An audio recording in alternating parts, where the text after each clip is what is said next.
Saint মার্টিনে প্রবেশে লাগছে NID ও লিখিত অনুমতি। সেন্ট মার্টিন দ্বীপ ভ্রমণে আনুষ্ঠানিক কোনো নিষেধাজ্ঞা নেই, কিন্তু দ্বীপের বাসিন্দা ছাড়া সেখানে কেউ বেড়াতে যেতে পারছেন না। নভেম্বর মাসে পর্যটকরা যেতে পারবেন, তবে থাকতে পারবেন না এমন ঘোষণা থাকলেও দ্বীপ ভ্রমণের সব ব্যবস্থা বন্ধ রয়েছে। দ্বীপটির বাসিন্দারা জানিয়েছেন তাদের আত্মীয় স্বজনরাও বেড়াতে আসতে পারছেন না। অন্যদিকে সরকারি ভাষ্য অনুযায়ী নভেম্বর মাসে সেন্ট মার্টিন ভ্রমণে বাধা থাকার কথা নয়।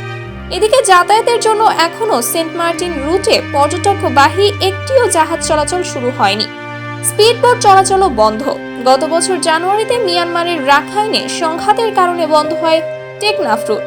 পরে ইনানি সৈকতের নৌ জেটি ব্যবহার করে সেন্ট মার্টিনে আসা যাওয়া করত পর্যটকরা, কিন্তু ঘূর্ণিঝড়ে ইনানি জেটিও ক্ষতিগ্রস্ত হওয়ায় সেখানে জাহাজ চলাচলের সুযোগ নেই। এদিকে যাত্রীবাহী ট্রলার বা সার্ভিস বোট চলাচল করলেও ভ্রমণ করতে লিখিত অনুমতি লাগছে। সেন্ট মার্টিনের বাসিন্দা ছাড়া কাউকে ভ্রমণ করতে দেওয়া হচ্ছে না। দ্বীপের অধিবাসী কিনা নিশ্চিত করতে জাতীয় পরিচয়পত্র দেখিয়ে ট্রলারের টিকিট বিক্রি হচ্ছে। দফায় দফায় কোস্ট গার্ড যাত্রীদের এনআইডি যাচাই করছে। সেন্ট মার্টিনে পরিবার পরিজন নিয়ে রাজশাহী থেকে বেড়াতে এসেছিলেন আয়েশা সিদ্দিকার পরিবার, কিন্তু হলো না ভ্রমণ বন্ধ থাকায়। তিনি বলেন, খুবই আপসেট। অনেকেই আমাদের মতো আশা নিয়ে আছেন। আমরা চাই এই বন্ধটা তাড়াতাড়ি খুলে দিক, যাতে তারা আমাদের মতো আপসেট না হয়। স্থানীয় বিএনপির সভাপতি নুরুল আলম বলেন, সার্বভৌম দেশ, স্বাধীন দেশ। আমি যদি এখান থেকে বাংলাদেশের প্রত্যেকটা জেলায় প্রত্যন্ত অঞ্চলে যেতে পারলে আমার সেন্ট মার্টিন বাংলাদেশের অংশ হইয়া স্বাধীনভাবে আমার বাংলাদেশের লোকজন আসতে পারবে না কেন? সি ক্রস অনার্স অ্যাসোসিয়েশনের সাধারণ সম্পাদক হোসাইন ইসলাম বাহাদুর বলেন, কক্সবাজার থেকে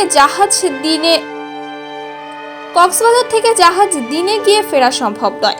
তাই নভেম্বর মাসে সেন্ট মার্টিনে পর্যটন জাহাজ যাতায়াত শুরু করতে পারবে কিনা সেটি অনিশ্চিত। তিনি আরো বলেন, আমরা হতাশার মধ্যে হাবুডুবু খাচ্ছি। সরকারের নভেম্বর মাসে পর্যটন চালু আছে ঘোষণা, বাস্তবতার সঙ্গে মিল নেই। টেকনাফ থেকে জাহাজ দিনে গিয়ে দিনে আসা সম্ভব ছিল। কক্সবাজার থেকে কোনোভাবেই দিনে গিয়ে দিনে আসা সম্ভব নয়। ইনানি থেকে 4 ঘন্টায় সেন্ট মার্টিন যাওয়া সম্ভব। তবে ক্ষতিগ্রস্ত জেটি 22 নভেম্বর নাগাদ সংস্কার হওয়ার কথা আছে, সেটি ঠিক হবে কিনা বলা যাচ্ছে না।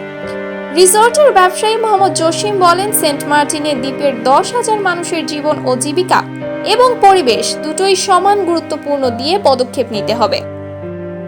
কারণ 2 মাস পর্যটন দিয়ে আমাদের 12 মাস চালানো সম্ভব না। পর্যটক যদি না আসে আমি তো উপোস থাকতে পারবো না। মানে এমন একটা পর্যায়ে চলে যাচ্ছে যে আমাদের এই দ্বীপ ছেড়ে চলে যাওয়া লাগবে। উপজেলা নির্বাহী কর্মকর্তা মোহাম্মদ আদনান চৌধুরী বলেন, পর্যটন পারপাসে এখন অনুমতি দেওয়া হচ্ছে না। এখন এনজিও কর্মী, গবেষণার কাজে কিংবা সংবাদ সংগ্রহের মতো জরুরি প্রয়োজন যারা যায় তাদেরকেই কেবল অনুমতি দেওয়া হচ্ছে।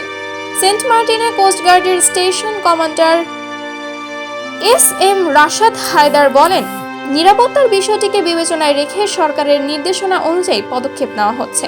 ভ্রমণ করতে কেউ সেন্ট মার্টিন যাতে না আসতে পারে সেজন্য তারা মনিটরিং করছেন। কেউ যদি সেন্ট মার্টিন দ্বীপে চলে আসে তাকে ফেরত পাঠানো হবে। তিনি আরো বলেন, সমন্বয় সাধন করেই যাওয়ার আশাটা নিয়ন্ত্রণ করা হচ্ছে।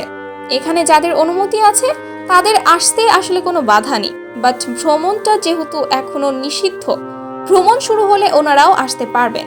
এ বিষয়ে পরিবেশ উপদেষ্টা সাংবাদিকদের বলেন, 41 প্রবাল ক্ষয় হয়ে গিয়েছে।